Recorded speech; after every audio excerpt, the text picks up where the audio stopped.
Since Destiny 2 is dead to me right now, I have rekindled my addiction to Warframe. Now, if you played Destiny 2 or similar games, you probably heard Warframe pop up in conversation, but it is a free-to-play game at a very basic level. It's pretty much a third-person shooter MMO. There's plenty of other aspects with this game, multiple events. This game's getting updated all the time. Now, I played the game on and off a couple of years, and then took about a 3-year break from the game, and I just hopped back in it about a month ago, and I'm having a fantastic time. But in this video, I wanted to talk about the Duviri Paradox Circuits specific mode and how you pretty much just can't fail it. Now, if you're new or returning to the game after a while, they have this new mode called the Duviri Paradox. Essentially, with all of these game modes here, you will be assigned a random warframe and a random set of weapons to choose from when you go in. In the Duviri experience and the Lone Star, you'll play as your Drifter and also the Warframe you go into the Undercroft, but the circuit is just the Undercroft. You're going to be playing as your Warframe the entire time. Now, the circuit is pretty much just an endless chain of 5 missions that rotate through. You have Exterminate, Survival, Void Flood, Excavation, and Defense. Now, note that every round you do, you will get decrees that will either improve, your abilities,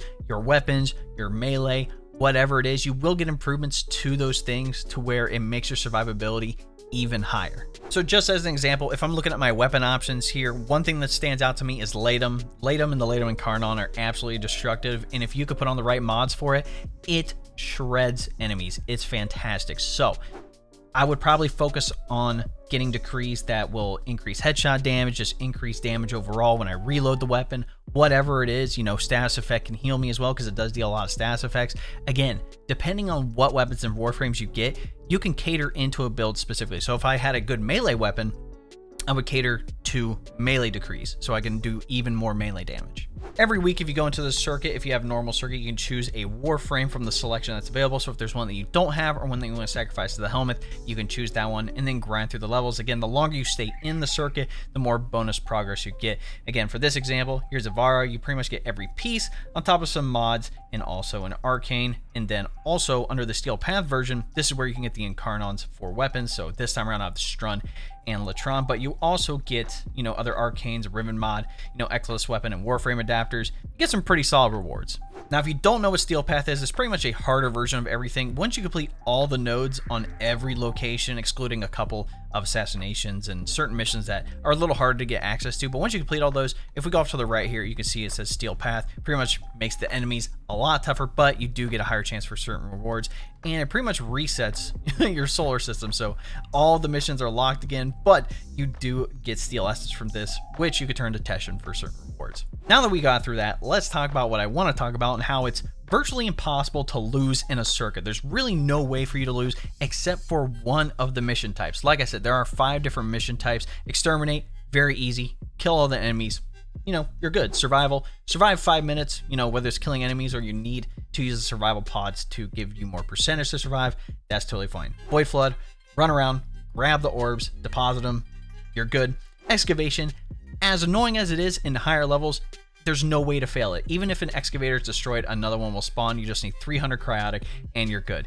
Defense is the only one that you can fail. Now, if you're going with a team and you don't really get a lot of good things right off the bat and you're like, hey, we're not gonna be able to last long in the circuit run, let's just, hit it once and then bounce out after round 1. And then we can reset our warframes and our weapon options for the next one. Now, if you get to a point to where it's really tough, you and your teammates have trouble surviving, I understand. Leaving on defense, totally do it. You do not want to lose. You do not want to be downed and then have the pod get completely fried. But if that is not the case and you and your team are surviving fairly well in the circuit, like, yes, maybe you can't do the Exterminate in 60 seconds. Okay, I understand that.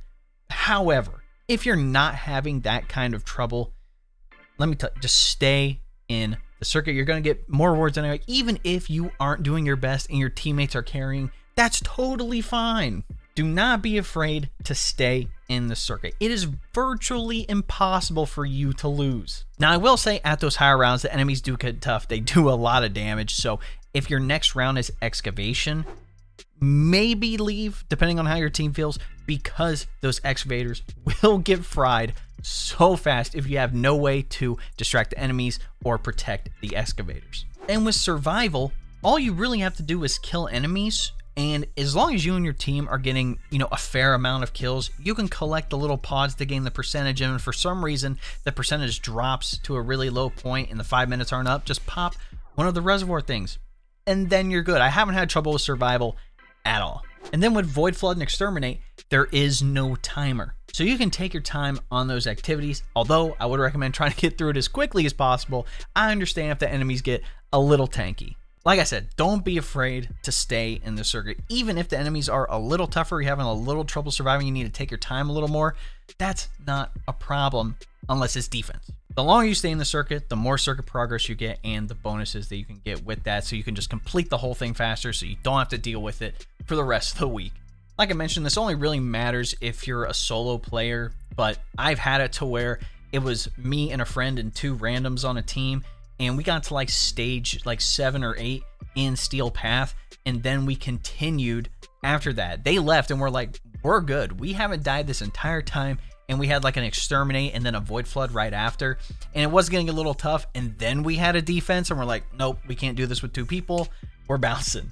Well, I hope this video helped new and returning players, or people who just didn't realize that it's virtually impossible to fail 4 out of the 5 mission modes in the circuit. But let me know what you guys think in the comments. Again, if you want to see more Warframe content, definitely let me know. I picked up this game again a month ago. I was mastery rank 12 and now I'm mastery rank 16, so I've been really putting into work to this game again. It gives me that Destiny feel, gives me something to grind for. There's a lot of builds and a lot of cool stuff with this game. In any event, if you like what you saw, be sure to drop a like on the video, subscribe to the channel, and then turn the bell next to notifications so you don't miss out on another video here on the channel.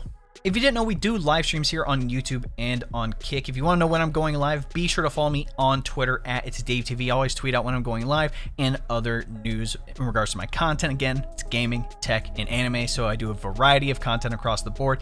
And if you want to get involved with my community, join my Discord. That link will be in the description. Again, we are talking about Destiny 2, Warframe, a bunch of other games, but we also have other related topics such as PC tech, anime, and more. Lastly, if you didn't know, we hit YouTube Partner here on the channel, which is just freaking awesome. It's giving us access to a couple of cool things here on the channel. One of those things being memberships. If you don't know what a membership is essentially like a Twitch subscription. Again, it's just another way to support me here on the channel so I can continue making content for you guys. Plus, you will get access to the channel emotes, the monthly badges, and other exclusive stuff. So if you want to check that out, all you have to do is press the join button next subscribe, and that will give you a rundown with all the details you need. All right, ladies and gentlemen, it's been your boy. We'll catch you in the next one. Cheers.